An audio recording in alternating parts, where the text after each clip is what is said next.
Question number पहला आप लोग देखिएगा, यमयमार का टीका किस बीमारी में दिया जाता है। मोस्ट इंपॉर्टेंट क्वेश्चन है कि यमयमार का टीका किस बीमारी में दिया जाता है। ऑप्शन देखिए, small pox, mumps, micelles, rubella. तीसरा ऑप्शन देखिए, रेबीज। इनमें से कोई नहीं। तो जो इसका सही आंसर होगा वो होगा मम्प्स, मिसेल्स, रूबेला। ठीक, थोड़ा सा ब्रीफ में जानिए। यमयमार का टीका खसरा, गलसुआ और रूबेला की बीमारी में दिया जाता है। मम्प्स का मतलब क्या होता है? खसरा। मिसेल्स का मतलब क्या होता है? गलसुआ। और रूबेला का मतलब हिंदी में रूबेला ही होता है। ठीक, बढ़ते हैं क्वेश्चन नंबर 2 की तरफ। निम्न में से किसकी कमी से दांत की बीमारी होती है। मोस्ट इंपॉर्टेंट क्वेश्चन है कि निम्न में से किसकी कमी से दांत की बीमारी होती है। ऑप्शन देखिए, जिंक, मैग्नीज, फ्लोरीन, एल्युमिनियम। तो जो इसका सही आंसर होगा वो होगा फ्लोरीन। दांत की बीमारी कब होती है? जब फ्लोरीन की कमी हो जाती है। बढ़ते हैं क्वेश्चन नंबर 3 की तरफ। हाइड्रोफोबिया बीमारी होती है खसरा से, रेबीज से, क्षय रोग मतलब टीबी या फिर मलेरिया। तो हाइड्रोफोबिया कब होती है? रेबीज से होती है। ठीक, ब्रीफ में जानिए। हाइड्रोफोबिया जो होता है वो पागल कुत्ते के काटने से होता है। कुत्ते के रेबीज मनुष्य को पागल बना देते हैं और उनकी मृत्यु भी हो जाती है। अब इसका उपचार क्या है रेबीज का? तो इसमें एंटी रेबीज इंजेक्शन लगाया जाता है। अब एंटी रेबीज, यहाँ से क्वेश्चन और आपसे पूछ सकता है कि एंटी रेबीज इंजेक्शन का खोज किसने किया था? तो लुई पास्चर ने किया था। ठीक, बढ़ते हैं क्वेश्चन नंबर 4 की तरफ। हेमोफिलिया एक आनुवांशिक रोग है जिसका परिणाम है। अब ये क्वेश्चन ये पूछ रहा है कि हेमोफिलिया एक आनुवांशिक रोग है, इसके कारण क्या हो जाता है। ऑप्शन देखिए, अंधापन, हीमोग्लोबिन की कमी, रक्त का नहीं जमना। इनमें से कोई नहीं। तो जो इसका सही आंसर होगा वो होगा रक्त का नहीं जमना। ठीक, कुछ बीमारियों में रोगी की जो रक्त स्कंदन क्षमता होती है वो क्षीण हो जाती है या कहे तो बिल्कुल कम हो जाती है। ऐसे व्यक्तियों को अगर छोटी मोटी चोट भी लग जाती है तो लगातार रक्त स्रावित होता है। मतलब ये कि जब भी आपके मतलब आपको कहीं भी छोटा मोटा चोट अगर लग जाता है तब भी जो ब्लड है वो रुकना बंद नहीं होता। वो किस कारण होता है? वो हीमोफिलिया के कारण होता है। प्रश्न नंबर 5 देखिएगा, एक्यूपंक्चर सबसे अधिक कहाँ प्रचलित है। मोस्ट इंपॉर्टेंट क्वेश्चन है कि एक्यूपंक्चर सबसे अधिक कहाँ प्रचलित है। ऑप्शन देखिए, भारत, चीन, अमेरिका, जर्मनी। तो एक्यूपंक्चर सबसे अधिक कहाँ प्रचलित है? चीन में। ठीक, चीन में। अब एक चीज़ थोड़ा ब्रीफ में जानिए, एक्यूपंक्चर होता क्या है। तो एक्यूपंक्चर एक अति प्राचीन चीनी चिकित्सा पद्धति है। ठीक, इस पद्धति में दर्द को दूर करना रहता है। इसमें रोगी को उपचार हेतु सुइयों का प्रयोग किया जाता है। ठीक, बढ़ते हैं प्रश्न नंबर 6 की तरफ। कैंसर अस्थिमज्जा के कौन से भाग को प्रभावित करता है। मोस्ट इंपॉर्टेंट क्वेश्चन है कि कैंसर जो है वो अस्थिमज्जा के कौन से भाग को प्रभावित करता है। ऑप्शन देखिए, ट्यूकोमिया, ल्यूकोमिया, फ्यूकोमिया, ग्लूकोमिया। तो जो इसका सही आंसर होगा वो होगा ल्यूकोमिया। ठीक, तो कैंसर अस्थिमज्जा के किस भाग को प्रभावित करता है? ल्यूकोमिया के। ठीक, अब एक चीज़ ये भी जान लीजिए, ल्यूकोमिया इसका मतलब इंग्लिश में हम इसको क्या कहते हैं? तो इंग्लिश में हम इसको कहते हैं ब्लड कैंसर। क्या? Blood cancer. ठीक, बढ़ते हैं प्रश्न नंबर 7 की तरफ। निम्न में से कौन सी छूत की बीमारी नहीं है। मोस्ट इंपॉर्टेंट क्वेश्चन है कि इनमें से कौन सी छुआछूत की बीमारी नहीं है। ऑप्शन देखिए, इन्फ्लुएंजा, टाइफाइड, चेचक, हिस्टेरिया। तो जो इसका सही आंसर होगा वो होगा हिस्टेरिया। अब थोड़ा सा ब्रीफ में जानिए आप लोग हिस्टीरिया के बारे में। तो हिस्टीरिया जो रोग है वो क्या है कि ये छूत की बीमारी नहीं है, यह एक मानसिक रोग है। इसमें जब व्यक्ति की इच्छा और आशा पूरी नहीं होती है तो व्यक्ति आवेशपूर्ण में आकर नाटकीय व्यवहार करता है और रोगी के हाथ पैर में अकड़न आने लगती है और शरीर में कंपकपी भी होती है। ठीक, बढ़ते हैं प्रश्न नंबर क्वेश्चन नंबर 8 देखिएगा। निम्न में से किस रोग में रोगाणु खुले घाव से होकर प्रवेश करते हैं। मोस्ट इंपॉर्टेंट क्वेश्चन है कि किस रोग में रोगाणु जो है वो खुले घाव से होकर प्रवेश करते हैं। ऑप्शन देखिए, टेटनेस, मलेरिया, टीबी। इनमें से कोई नहीं। तो जो इसका सही आंसर होगा वो होगा टेटनेस। ठीक, अब एक चीज़ ये भी जान लीजिए, टेटनेस किस जीवाणु से होता है। तो ये होता है क्लास्ट्रीडियम टिटेनी से। किससे? जब भी आप पूछे टिटेनस किस जीवाणु से होता है तो क्लास्ट्रीडियम टिटेनी से होता है। अब यहाँ एक चीज़ देखिए आप लोग, जब भी आपसे पूछेगा कि किस रोग में रोगाणु खुले घाव से होकर प्रवेश करते हैं तो टेटनस में। और टेटनस किस जीवाणु से होता है? क्लास्ट्रीडियम टिटेनी से। बढ़ते हैं प्रश्न नंबर 9 की तरफ। ट्यूबरक्लोसिस के विरुद्ध कौन सी वैक्सीन का प्रयोग किया जाता है। मोस्ट इंपॉर्टेंट क्वेश्चन है कि ट्यूबरक्लोसिस के विरुद्ध कौन सी वैक्सीन का प्रयोग किया जाता है। ऑप्शन देखिए, डीपीटी, बीसीजी, दोनों। इनमें से कोई नहीं। तो जो इसका सही आंसर होगा वो होगा बीसीजी। ट्यूबरक्लोसिस के विरुद्ध बीसीजी का ही प्रयोग किया जाता है। अब यहाँ देखिए एक चीज़ आया बीसीजी। तो बीसीजी का मतलब आप लोग जान लीजिए, full form bacillus Calmette Guerin, क्या? Bacillus Calmette Guerin. ठीक, बढ़ते हैं प्रश्न नंबर 10 की तरफ। रोगों को फैलाने वाले कीड़ों को कहा जाता है। मोस्ट इंपॉर्टेंट क्वेश्चन है कि रोगों को फैलाने वाले कीड़ों को कहा जाता है। ऑप्शन देखिए, स्केलर, वेक्टर, वाहक, इनमें से कोई नहीं। तो जो इसका सही आंसर होगा वो होगा स्केलर, यानी रोगों को फैलाने वाले कीड़ों को क्या कहा जाता है? स्केलर। ठीक, बढ़ते हैं प्रश्न नंबर 11 की तरफ। धनुषंटाकार का अर्थ क्या होता है? मोस्ट इंपॉर्टेंट क्वेश्चन है कि धनुषंटाकार का अर्थ क्या होता है। ऑप्शन देखिए, युधिष्ठिर, टिटनेस, वायु रोग, इनमें से कोई नहीं। तो जो इसका सही आंसर होगा वो होगा टिटनेस। ठीक, धनुषंटाकार का अर्थ क्या होता है? टिटनेस। अब एक चीज़ ये भी जान लीजिए थोड़ा सा ब्रीफ में, धनुषंटाकार का मतलब होता है टिटनेस, जो एक प्रकार की बीमारी है। इसको हम कई नाम से जानते हैं, क्या क्या? धनुषंटाकार, सतत पेशी संकुचन, या फिर धनुषटंकार। ठीक, अब यह कैसे होता है? तो यह मिट्टी में रहने वाले बैक्टीरिया से होता है। ठीक, अब बैक्टीरिया का नाम क्या है? तो बैक्टीरिया का नाम है क्लस्ट्रीडियम टिटेनी। ठीक, अब एक चीज़ ये भी जान लीजिए कि कैसे होता है। तो जब लोहे की धातु या पिन चुभ जाती है तब जो है वो टिटनेस हो जाता है। आपको मैं एक्सप्लेन इसलिए ज़्यादा कर दे रहा हूँ कि कहीं से कोई भी क्वेश्चन पूछे तो आप बिल्कुल ना छोड़े क्वेश्चन, और सभी क्वेश्चन को एग्जाम में अटेम्प्ट करें। चाहे विभाग किसी भी तरीके से क्वेश्चन को अदल बदल के पूछे तो आप उसका सही आंसर जरूर दे दें। बढ़ते हैं प्रश्न नंबर 12 पर। पानी से होने वाला रोग निम्न में से कौन सा है? मोस्ट इंपॉर्टेंट क्वेश्चन है कि पानी से होने वाला रोग कौन सा है। ऑप्शन देखिए, मलेरिया, प्लेग, टीबी, टाइफाइड। तो जो इसका सही आंसर होगा वो होगा टाइफाइड। ठीक, अब एक चीज़ ये भी जान लीजिए किस जीवाणु से टाइफाइड होता है। तो साल्मोनेला टाइफी द्वारा। किससे? साल्मोनेला टाइफी द्वारा। अब एक चीज़ ये भी जान लीजिए कि टाइफाइड से कौन सा अंग प्रभावित होता है। तो टाइफाइड से आहार नली, या फिर आप कहें तो छोटी आंत प्रभावित होती है। बढ़ते हैं प्रश्न नंबर 13 की तरफ। एंटी मलेरिया, या फिर कहें तो मलेरिया रोधी औषधि की तरह उपयोगी है, यानी एंटी मलेरिया में या फिर मलेरिया रोधी में कौन सी दवा प्रयोग की जाती है? Aspirin, chloroquine, penicillin, हाइड्रोक्विन। तो जो इसका सही आंसर है वो होगा क्लोरोक्विन। ठीक, तो मलेरिया में कौन सी दवा का प्रयोग किया जाता है? क्लोरोक्विन की। अब एक चीज़ ये भी जान लीजिए कि मलेरिया कैसे फैलता है। तो मलेरिया जो है वो मादा एनफिलीज मच्छर से फैलता है। ठीक, जब भी आपसे पूछे मलेरिया कैसे फैलता है तो मादा एनीफिलीज मच्छर से फैलता है। ठीक, बढ़ते प्रश्न नंबर 14 की तरफ। किसकी कमी से एनीमिया रोग होता है? मोस्ट इंपॉर्टेंट क्वेश्चन है कि किसकी कमी से एनीमिया रोग होता है। ऑप्शन देखिए, आयोडीन, कैल्शियम, लोहा, इनमें से कोई नहीं। तो जो इसका सही आंसर होगा वो होगा लोहा। जब भी पूछे एनीमिया रोग किस कमी से होता है तो किससे होता है? लोहा की कमी से। यह रोग शरीर में लोहे तत्व की कमी से होता है। ठीक, अब आयोडीन की कमी से क्या होता है? तो आयोडीन की कमी से घेंघा रोग होता है। ठीक, बढ़ते हैं प्रश्न नंबर 15 की तरफ। मोस्ट इंपॉर्टेंट क्वेश्चन है, कई बार पूछा है कि सार्स का पूर्ण रूप क्या है। मोस्ट इंपॉर्टेंट क्वेश्चन है कि सार्स का पूर्ण रूप क्या है। ऑप्शन देखिए, सीवियर एक्यूट रेस्पिरेटरी सिंड्रोम, या फिर sensitive acute respiratory syndrome, secretive acute respiratory syndrome, इनमें से कोई नहीं। तो जो इसका सही आंसर होगा वो होगा सीवियर एक्यूट रेस्पिरेटरी सिंड्रोम। ठीक, कहीं कहीं ये भी पूछ देता है कि सार्स में ए का मतलब क्या होता है। इस ए का क्या मतलब होता है? तो ए का मतलब होता है सीवियर। ठीक, सीवियर। सार्स क्या है ये भी जान लीजिए आप लोग। तो सार्स एक बीमारी है जो वायरस द्वारा फैलता है। कैसे? वायरस द्वारा। अब ये बताइए, सार्स हो जाएगा तो मनुष्य के व्यक्ति पर क्या प्रभाव पड़ेगा? तो मैं बताता हूँ। मानव के श्वसन और परिसंचरण तंत्र को प्रभावित करता है। क्या? सांस लेने में कठिनाई हो जाती है। बढ़ते हैं प्रश्न नंबर 16 की तरफ। निम्न में से गलत जोड़ी की पहचान करें। मोस्ट इंपॉर्टेंट क्वेश्चन है, देखिए ऑप्शन आप लोग, प्लेग चूहा, पोलियो बंदर, रेबीज कुत्ता, टेपवार्म सुअर। तो इसका जो सही आंसर होगा वो होगा पोलियो बंदर। ठीक, एक्सप्लेनेशन जानिए। कुत्ता जो है वो रेबीज का, चूहा प्लेग का, और सुअर टेपवार्म का वाहक है। जबकि पोलियो एक वायरस जनित रोग है जो दूषित भोजन और पानी के माध्यम से फैलता है। यहाँ आपको ये भी पता चल गया पोलियो कैसे फैलता है, तो दूषित भोजन और पानी के माध्यम से फैलता है।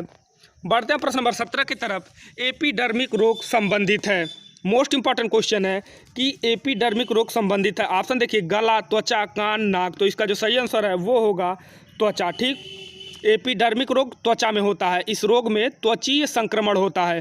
त्वचा में जगह जगह चकत्ते बनने लगते हैं और त्वचा के जो ऊतक होते हैं वो नष्ट होने लगते हैं। बढ़ते हैं प्रश्न नंबर 18 की तरफ। किस अंग के दोषपूर्ण कार्य करने से मधुमेह रोग होता है? मोस्ट इंपॉर्टेंट क्वेश्चन है, कई बार एग्जाम में रिपीट किया है कि किस अंग के दोषपूर्ण कार्य करने से मधुमेह यानी डायबिटीज रोग होता है। ऑप्शन देखिए, फेफड़ा, लंग्स, ब्रिक, किडनी, अग्नाशय, पैंक्रियाज, तिल्ली मतलब स्प्लीन। तो इसका जो सही आंसर होगा वो होगा अग्नाशय यानी पैंक्रियाज। ठीक, तो जब भी आपसे पूछे कि किस अंग के दोषपूर्ण कार्य करने से मधुमेह होता है तो अग्नाशय के। ठीक, मधुमेह रोग जो होता है वो अग्नाशय के खराब होने के कारण होता है। इस रोग में क्या होता है, अग्नाशय की जो कोशिकाएं होती हैं वो पर्याप्त मात्रा में इंसुलिन हार्मोन का निर्माण नहीं कर पाती हैं, इसलिए जो है वह डायबिटीज हो जाता है। बढ़ते हैं प्रश्न नंबर 19 की तरफ। कौन सा ट्रिपल एंटीजन के द्वारा प्रतिरक्षित नहीं, यह मोस्ट इंपॉर्टेंट क्वेश्चन है कि कौन सा ट्रिपल एंटीजन के द्वारा प्रतिरक्षित नहीं होता है। मोस्ट इंपॉर्टेंट क्वेश्चन है। ऑप्शन देखिए, टाइफाइड, टिटनस, डिप्थीरिया, काली खांसी। तो जो इसका सही आंसर होगा वो होगा टाइफाइड। ठीक, अब देखिए एक्सप्लेनेशन में जानिए। डीपीटी का जो टीका होता है आप इसको कह सकते हैं ट्रिपल एंटीजन, यानी डीपीटी का टीका या फिर ट्रिपल एंटीजन डिप्थीरिया, काली खांसी और टिटनेस में लगाया जाता है। टाइफाइड में डीपीटी द्वारा प्रतिरक्षित नहीं है, यानी टाइफाइड में ट्रिपल एंटीजन का प्रयोग नहीं होता है। अब यहाँ दिया है ट्रिपल एंटीजन, तो ट्रिपल एंटीजन को एक चीज़ और क्या कहते हैं, डीपीटी। ठीक, बढ़ते हैं प्रश्न नंबर 20 की तरफ। एस्टिग्मेटिज्म एक बीमारी है। ठीक, मोस्ट इंपॉर्टेंट क्वेश्चन है कि एस्टिग्मेटिज्म एक बीमारी है, आँखों की, कानों की, नाक की, गले की। तो जो इसका सही आंसर होगा वो होगा आँखों की। ठीक, एस्टिग्मेटिज्म किसकी बीमारी है, आँखों की। ठीक, अब इसको हिंदी में क्या कहते हैं, तो इसको कहते हैं हिंदी में अबिंदुकता। ठीक, अबिंदुकता जो है वो आँखों की बीमारी है। अब यह रोग कैसे होता है ये भी जानिए। यह रोग जो है कार्निया और लेंस की वक्रता के दोषों के कारण होता है। अब एक चीज़ ये भी जान लीजिए, एस्टिग्मेटिज्म को एक चीज़ और क्या कहते हैं, भेंगापन। आपसे कहीं ये भी पूछ सकता है कि भेंगापन एक बीमारी है कानों की, नाकों की, गालों की, आँखों की। तो जो इसका सही आंसर होगा वो होगा आँखों की। आप इसको भेंगापन भी कह सकते हैं या फिर अबिंदुकता। ठीक, एक्सप्लेनेशन इसलिए कर रहा हूँ कि कहीं से किसी भी तरीके का क्वेश्चन पूछे तो आप इसको बिल्कुल ना छोड़ें और उसका सही एकदम आंसर दें। प्रश्न नंबर 21 की तरफ बढ़ते हैं। एथलीट फुट रोग किससे होता है? मोस्ट इंपॉर्टेंट क्वेश्चन है कि एथलीट फुट रोग किससे होता है। ऑप्शन देखिए, बैक्टीरिया, फंगस, प्रोटोजोआ, इनमें से कोई नहीं। तो एथलीट फुट रोग किससे होता है, वो होता है फंगस से। ठीक, एथलीट फुट रोग किससे होता है, तो फंगस से।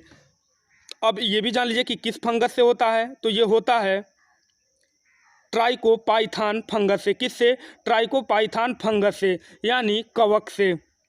ठीक, इसमें क्या होता है, इफेक्ट क्या होता है, तो इसमें पैरों की जो अंगुलियां होती हैं उनमें संक्रमण हो जाता है। प्रश्न नंबर 22 देखिएगा। डिप्थीरिया रोग से ग्रस्त होता है। मोस्ट इंपॉर्टेंट क्वेश्चन है कि डिप्थीरिया रोग से क्या ग्रस्त होता है। ऑप्शन देखिए, आंख, गला, यकृत, अग्नाशय। तो जो इसका सही आंसर होगा वो होगा गला, यानी डिप्थीरिया रोग कहाँ होता है, गले में होता है।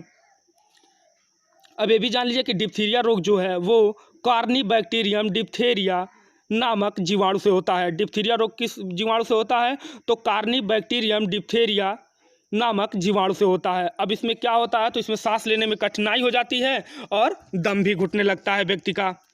प्रश्न नंबर 23 देखिएगा। ग्लूकोमा व ट्रेकोमा बीमारी है। मोस्ट इंपॉर्टेंट क्वेश्चन है कि ग्लूकोमा व ट्रेकोमा बीमारी है किसकी, आँख, कान, नाक, गर्दन। तो जो इसकी सही आंसर होगा वो होगा आँख। ठीक, ग्लूकोमा और ट्रेकोमा किसकी बीमारी है, आँखों की।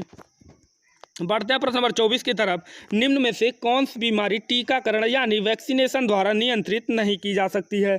मोस्ट इंपॉर्टेंट क्वेश्चन है कि निम्न में से कौन सी बीमारी जो है उसको टीकाकरण या कहें तो वैक्सीनेशन द्वारा नियंत्रित नहीं की जा सकती है। ऑप्शन देखिए, smallpox, whooping cough, polio, diabetes. तो जो इसका सही आंसर होगा वो होगा डायबिटीज़, यानी हम डायबिटीज़ को वैक्सीन से नियंत्रित नहीं कर सकते हैं। डायबिटीज़ या मधुमेह रोग को टीकाकरण से नहीं रोका जा सकता है।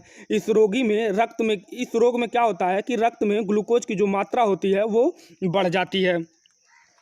बढ़ते हैं प्रश्न नंबर 25 की तरफ। किसके इलाज में केमोथेरेपी उपयोग किया जाता है। मोस्ट इंपॉर्टेंट क्वेश्चन है कि किसके इलाज में केमोथेरेपी का उपयोग किया जाता है। देखिए यहाँ कीमोथेरेपी गलत लिखा है, लेकिन मैं आपको बता रहा हूँ कि किसके इलाज में कीमोथेरेपी उपयोग किया जाता है। तो जो इसका इसका ऑप्शन देखिए, कैंसर, टीबी, पोलियो, इनमें से कोई नहीं। तो जो इसका सही आंसर होगा वो होगा कैंसर। कीमोथेरेपी कहाँ उपयोग किया जाता है? कैंसर की बीमारी में। बढ़ते हैं प्रश्न नंबर 26 की तरफ। कौन सा रोग पानी के माध्यम से फैलता है? मोस्ट इंपॉर्टेंट क्वेश्चन है कि कौन सा रोग जो है वो पानी के माध्यम से फैलता है। ऑप्शन देखिए, पोलियो, मलेरिया, प्लेग, हैजा। तो कौन सा बीमारी पानी के माध्यम से फैलता है? हैजा। ठीक, हैजा कैसे फैलता है? तो पानी के माध्यम से फैलता है। बढ़ते हैं प्रश्न नंबर 27 की तरफ। विडाल टेस्ट का उपयोग किस संभावना के लिए किया जाता है, या फिर कहें तो विडाल टेस्ट का प्रयोग क्यों किया जाता है? क्या पता लगाने के लिए किया जाता है? ऑप्शन देखिए, मलेरिया, हैजा, टाइफाइड, इनमें से कोई नहीं। तो जो इसका सही आंसर होगा वो होगा टाइफाइड। जब भी आपसे पूछे टाइफाइड में क्या जांच किया जाता है, टाइफाइड का पता लगाने के लिए कौन सा जांच किया जाता है, तो कौन सा? विडाल टेस्ट का जांच किया जाता है। ठीक, बढ़ते हैं प्रश्न नंबर 28 की तरफ। सामान्यतः मनुष्य के स्वास्थ्य एवं अनुकूल जलवायु के लिए अपेक्षित आर्द्रता कितनी होनी चाहिए? मोस्ट इंपॉर्टेंट क्वेश्चन है कि सामान्यतः मनुष्य के स्वास्थ्य एवं अनुकूल जलवायु के लिए अपेक्षित आर्द्रता कितनी होनी चाहिए? ऑप्शन देखिए, 60 से 65, 50 से 55, 70 से 75, इनमें से कोई नहीं। तो जो इसका सही आंसर होगा वो होगा 60 से 65%। तो मतलब आर्द्रता कितनी होनी चाहिए? 60 से 65%। अनुकूल जलवायु के लिए आर्द्रता 60 से 65%। क्वेश्चन नंबर 28 देखिएगा। सामान्यतः मनुष्य के स्वास्थ्य एवं अनुकूल जलवायु के लिए अपेक्षित कितना डिग्री सेल्सियस होना चाहिए? ऑप्शन देखिए, 33 डिग्री सेल्सियस, 23 से 25 degree Celsius, 30 degree Celsius, 27 degree Celsius. तो इसका जो सही आंसर होगा वो होगा 23 से 25 डिग्री सेल्सियस। जितना क्वेश्चन मैं बता रहा हूँ आपसे, आप पीडीएफ जरूर बना ली, आप लोग अपना नोट्स जरूर बना लीजिएगा। जितना क्वेश्चन मैं आपको करा रहा हूँ आप लोग नोट्स जरूर बना लीजिएगा, उससे बाहर आपको कहीं एग्जाम में प्रश्न देखने को नहीं मिलेंगे। मोस्ट इंपॉर्टेंट क्वेश्चन है, रिपीटेड क्वेश्चन है, नोट्स जरूर बना लीजिएगा। नोट्स नहीं बनाएंगे, वीडियो एक बार नहीं 1000 बार देखेंगे, आप कुछ दिन के बाद भूल जाएंगे। बढ़ते हैं प्रश्न नंबर 30 की तरफ। ऑन्कोलॉजी किसका अध्ययन है? मोस्ट इंपॉर्टेंट क्वेश्चन है कि ऑन्कोलॉजी किसका अध्ययन है। ऑप्शन देखिए, चिड़ियों का, भूमिका, कैंसर का, इनमें से कोई नहीं। तो ऑन्कोलॉजी किसका अध्ययन है? कैंसर का। ठीक, ऑन्कोलॉजी किसका अध्ययन है? कैंसर का अध्ययन है। या फिर आपसे ये भी पूछ सकता है कि कैंसर के अध्ययन को क्या कहते हैं, तो ऑन्कोलॉजी कहते हैं। ठीक, अब देखिए प्रश्न नंबर 31 से 40 तक जो है वो अति महत्वपूर्ण वन लीनियर प्रश्न है, जो परीक्षा को देखते हुए अति महत्वपूर्ण है, इसलिए इसे यहाँ पे सम्मिलित किया गया है। क्वेश्चन 31 देखिए, पेचिश रोग के उत्तरदायी प्रोटोजोआ है। मोस्ट इंपॉर्टेंट क्वेश्चन है कि पेचिश रोग के उत्तरदायी प्रोटोजोआ है। तो कौन से हैं प्रोटोजोआ? एंट अमीबा। क्या? एंट अमीबा। ठीक, एंट अमीबा। क्वेश्चन नंबर 32 देखिए, फफूंदी द्वारा घटित रोग है। मोस्ट इंपॉर्टेंट क्वेश्चन है कि फफूंदी द्वारा कौन सा रोग घटित है, यानी फफूंदी द्वारा कौन सा रोग होता है, तो दाद। ठीक, दाद, भूलिएगा मत, फफूंदी द्वारा कौन सा रोग घटित होता है, तो दाद। क्वेश्चन नंबर 33 देखिएगा, किस रोग से सोच और याददाश्त खोने का संबंध है? मोस्ट इंपॉर्टेंट क्वेश्चन है कि किस रोग से सोच और याददाश्त खोने का संबंध है। तो जो इसका सही आंसर होगा वो होगा अल्जाइमर रोग। क्या? अल्जाइमर रोग। ठीक, क्वेश्चन 34 देखिए, एवियन इन्फ्लुएंजा या फिर कहें तो बर्ड फ्लू को निरूपित किया गया है। कैसे निरूपित किया गया है? H5N1 के रूप में इसे निरूपित किया गया है। किसको? बर्ड फ्लू को, या कहें तो एवियन इन्फ्लुएंजा। किससे निरूपित किया गया है? H5N1 से। ठीक, क्वेश्चन 35 देखिएगा, विटामिन ई की कमी से कौन सा रोग होता है? तो विटामिन ई की कमी से कौन सा रोग होता है? तो जनन क्षमता में कमी हो जाती है। किसमें?